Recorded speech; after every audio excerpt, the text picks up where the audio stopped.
Como pesquisador que acompanha há décadas os movimentos geopolíticos na América Latina e no mundo, posso afirmar que raramente presenciei uma ironia tão maravilhosa quanto a que estamos vivenciando agora.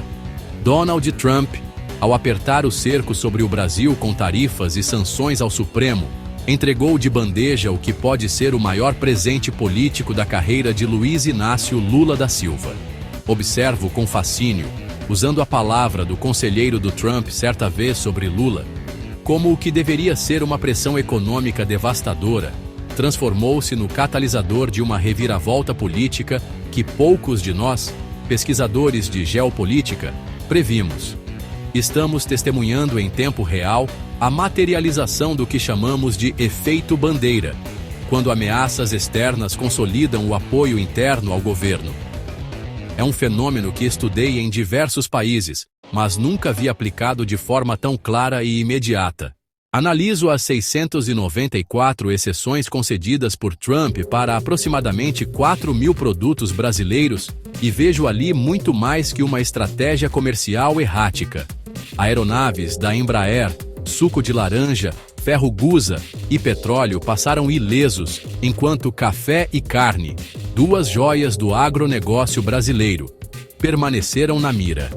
Interpreto essa aparente contradição como um mapa detalhado das vulnerabilidades e forças da economia brasileira sob a ótica americana.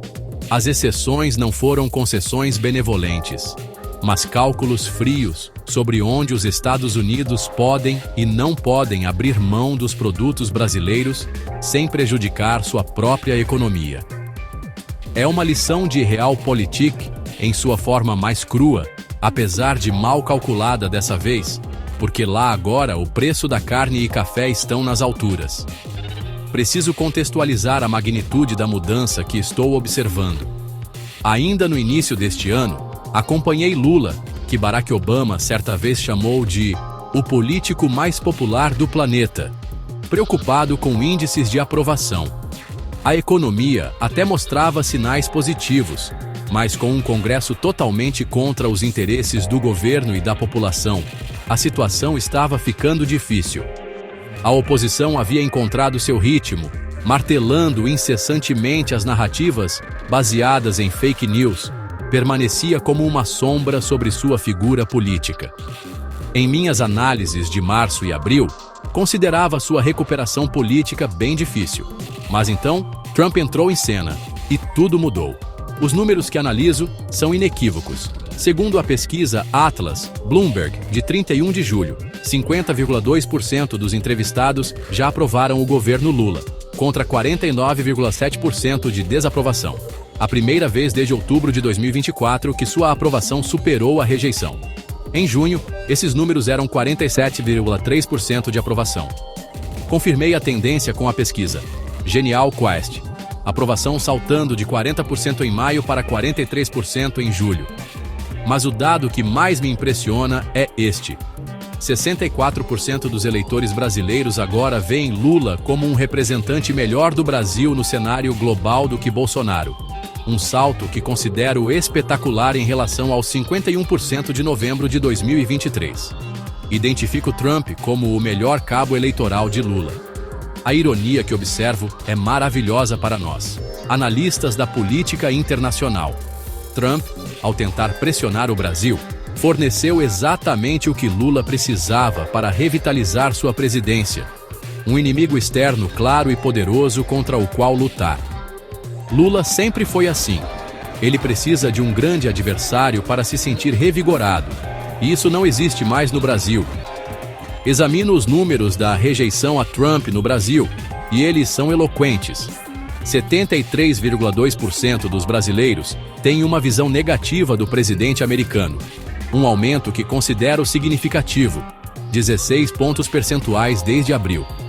Simultaneamente, a aprovação a Trump despencou de 44% para apenas 31,9% em 6 meses. Reconheço em Lula o político experiente que soube capitalizar perfeitamente essa oportunidade. Seu programa nacional, Brasil Soberano, que assisti em 17 de julho, foi uma peça magistral de política. Sem soar excessivamente belicoso, Ele conseguiu posicionar-se como o defensor da soberania nacional contra as chantagens inaceitáveis americanas.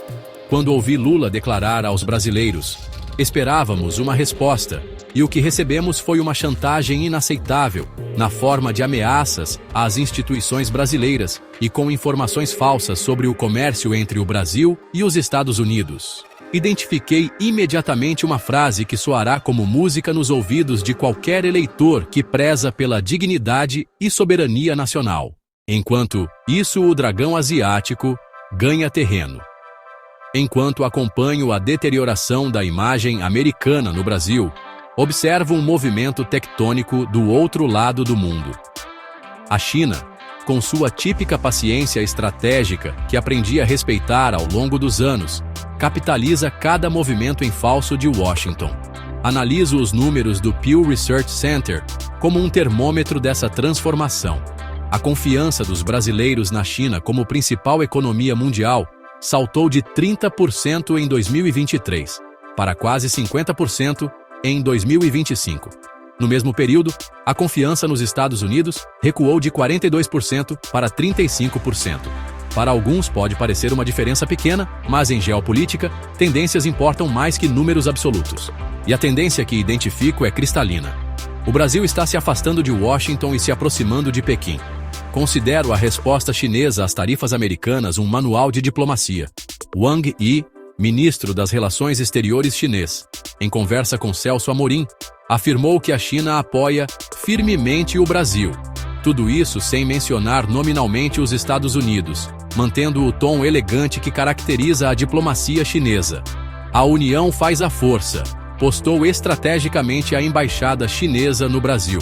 Uma mensagem que interpreto como profundamente eficaz neste momento de pressão externa. A reconfiguração estratégica do Brasil. Celso Amorim, veterano da diplomacia que respeito há décadas, revelou ao Financial Times uma verdade que eu já suspeitava. As críticas de Trump estão fortalecendo as relações do Brasil com os países do BRICS. Não interpreto isso como uma reação emocional, mas como uma recalibração estratégica calculada.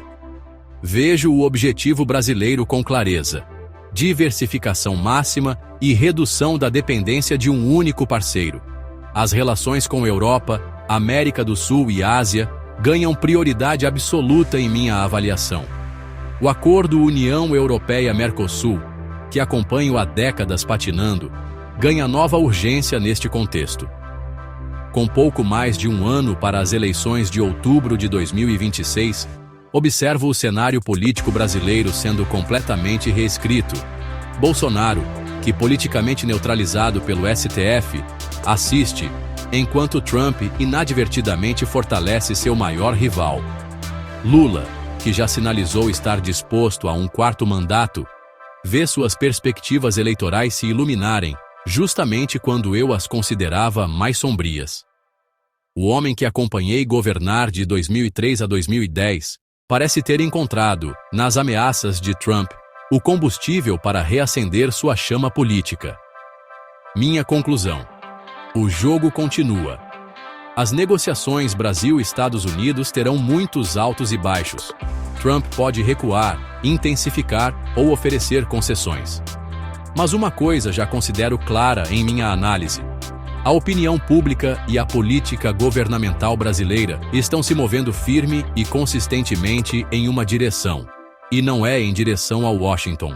O que começou como uma guerra comercial pode terminar, em minha avaliação, como uma reconfiguração completa do mapa geopolítico sul-americano e mundial, com vários países poderosos caminhando em direção ao BRICS. Trump queria pressionar o Brasil, mas pode ter acabado empurrando-o definitivamente para a órbita contrária. Lula queria revitalizar sua presidência e encontrou em Trump o adversário perfeito.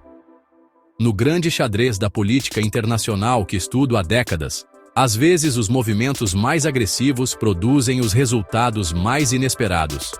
E no caso da relação Brasil-Estados Unidos em 2025, testemunho exatamente isso.